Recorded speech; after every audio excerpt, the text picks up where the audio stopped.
Hey guys, it's Annabelle from Ask Annabelle in the Dog Store, and I am here with our head trainer Kevin from Your Dog's Best Friends in the training corner of the dog store, where we're checking out a few of the high recommendations that he has. So one of my favorites is just basically a front harness hookup. So we have these from Roughwear here. And as you can see here, you have more control of the dog or your pup from the front hookup versus the back sometimes. Every dog's different, so you can, even come in here and try them out outside on our patio, come back in, try another size, things like that. Annabelle's great on hooking them up if you're having trouble with that. With other different type of hookups, different type of padding. Your dog, maybe a little wide at the bottom versus the top, the back side, the front side, things like that, different neck sizes. So it goes. Oh, I like that. Others like this that have like the single harnesses and things, which some dogs respond to a little bit better.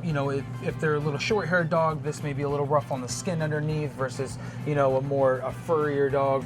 So what's the biggest benefit you find for a front clip harness versus maybe a well-trained dog or a dog that's a little bit more comfortable walking on a harness can go ahead and handle a back clip a little bit better?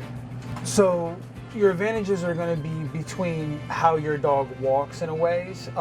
Some have a bigger top, which means, could have more muscle up top versus at the bottom. Some dogs that have a pulling problem may be a working type of dog, so they pull a lot more from the top. So you may want to hook from the bottom where they're kind of necessarily not forced to trip over themselves, but they're kind of forced to have like this half circle loop. Okay. And they're forced to kind of slow down their walk. Versus at the top, if they're working and they're pulling like they would, like say, on a farm or something like that. There's some dogs that just respond better from the top than versus from the front because the way they walk, they may have shorter legs. My dog has very short legs. Again, it's just going to depend on the dynamics of the dog and how they walk and what you're trying to accomplish on that walk. But a lot of the times you're going to find if you have trouble pulling is going to be that hookup from the front, as you're going to have a better success that way. Okay. And then, on top of all the training and the clicker training and things that you're doing, durability-wise, sitting in every corner and all those other things that we've talked about in the past. Really, it's going to depend a lot on the dog and the situation in your life.